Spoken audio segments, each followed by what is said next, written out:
आदरणीय अध्यक्ष जी,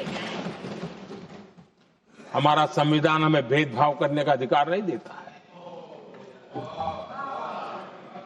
जो लोग संविधान को जेब में लेकर के जीते हैं, उनको पता नहीं है कि आपने मुस्लिम महिलाओं को कैसी मुसीबतों में जीने के लिए मजबूर कर दिया था।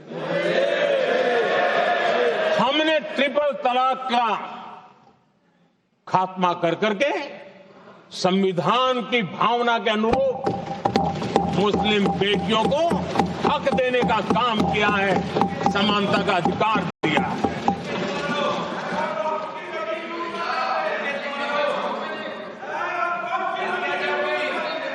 जब भी देश में एनडीए की सरकार रही है,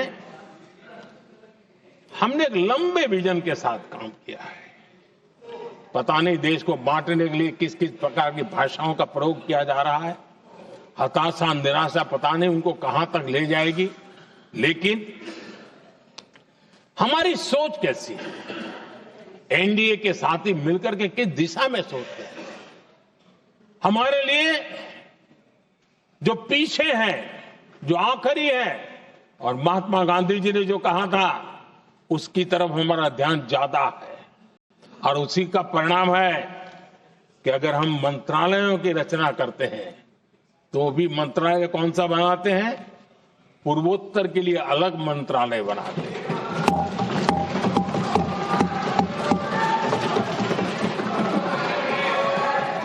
हम देश में इतने साल हो गए, अटल जी आए तब तक किसी को समझ नहीं आया था। भाषण तो देते रहते हैं। आदिवासियों के लिए अलग मंत्रालय एनडीए ने बनाया। आदरणीय अध्यक्ष जी, हमारे दक्षिण के राज्य समुद्री तट से जुड़े हैं।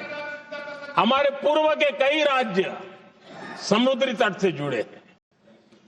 वहां के समाज में फिशरीज का काम और फिशरमैन की संख्या बहुत बड़ी तादाद में है।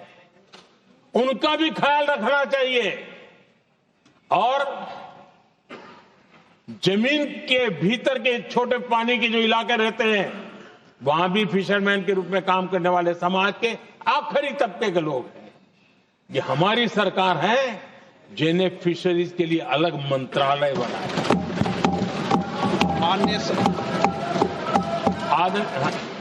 माननीय सदस्यों, अगर सभा की सहमति हो तो सभा की कार्रवाई इस विषय की समाप्ति तक बढ़ा दी जाए। माननीय प्रधानमंत्री जी। आदरणीय अध्यक्ष जी, समाज के दबे कुचले वंचित लोग, इनके अंदर एक सामर्थ्य होता है। अगर स्किल डेवलपमेंट पर बल दिया जाए तो उनके लिए नए अवसर बन सकते हैं, उनकी आशा आकांक्षा के अनुरूप जिंदगी बना सकते हैं। और इसलिए हमने अलग स्किल मंत्रालय बनाया। आदरणीय अध्यक्ष जी, देश में लोकतंत्र का पहला धर्म होता है कि हम सत्ता को सामान्य से सामान्य नागरिक तक उसका अवसर मिले। और इस बात को ध्यान में रखते हुए भारत के कोऑपरेटिव सेक्टर को और समृद्ध बनाने के लिए और तंदुरुस्त बनाने के लिए देश के करोड़ों लोगों को जोड़ने का उसमें अवसर है। अनेक क्षेत्रों में कोऑपरेटिव मूवमेंट को बढ़ाया जा सकता है और उसको ध्यान में रखते हुए हमने अलग कोऑपरेटिव मंत्रालय बनाया। विजन क्या होता है ये यहां पता चलता है। आदरणीय अध्यक्ष जी, जाति की बातें करना कुछ लोगों के लिए फैशन बन गई है। पिछले 30 साल से सदन में आने वाले ओबीसी समाज के सांसद दलों के भेदभाव से ऊपर उठ करके एक होकर के 30-35 साल से मांग कर रहे थे कि ओबीसी कमीशन को संवैधानिक दर्जा दिया जाए।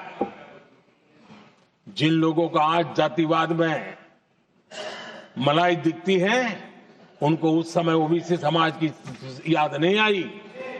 ये हम हैं जिन्होंने ओबीसी समाज को संवैधानिक दर्जा दिया।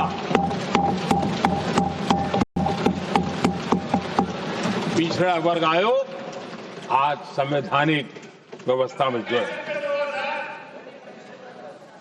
आदरणीय अध्यक्ष जी,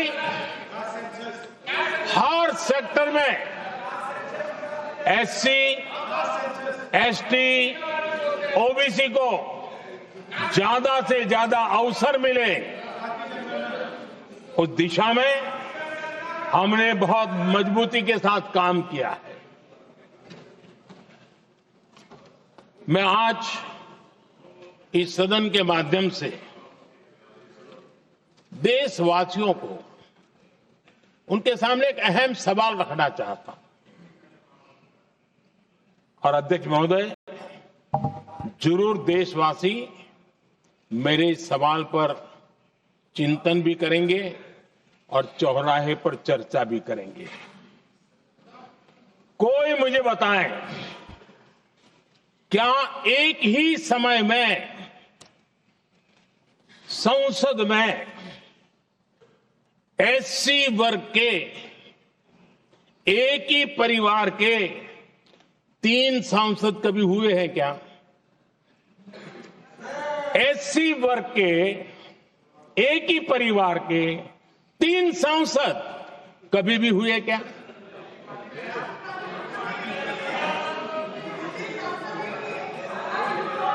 मैं दूसरा सवाल पूछता हूं, कोई मुझे बताए कि एक ही कालखंड में, एक ही समय में संसद में एसटी वर्ग के एक ही परिवार के 3 एमपी हुए हैं क्या?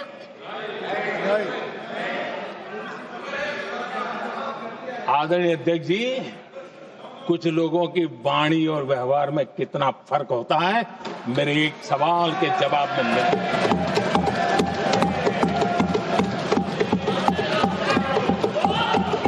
जमीन आसमान का अंतर होता है, रात दिन का अंतर होता है।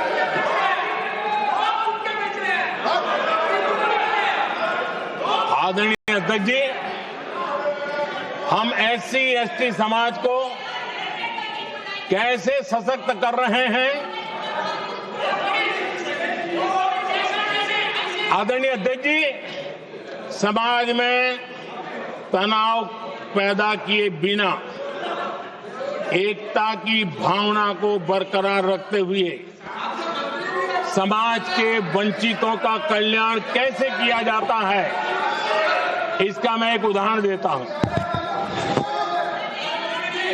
2014 में 2014 में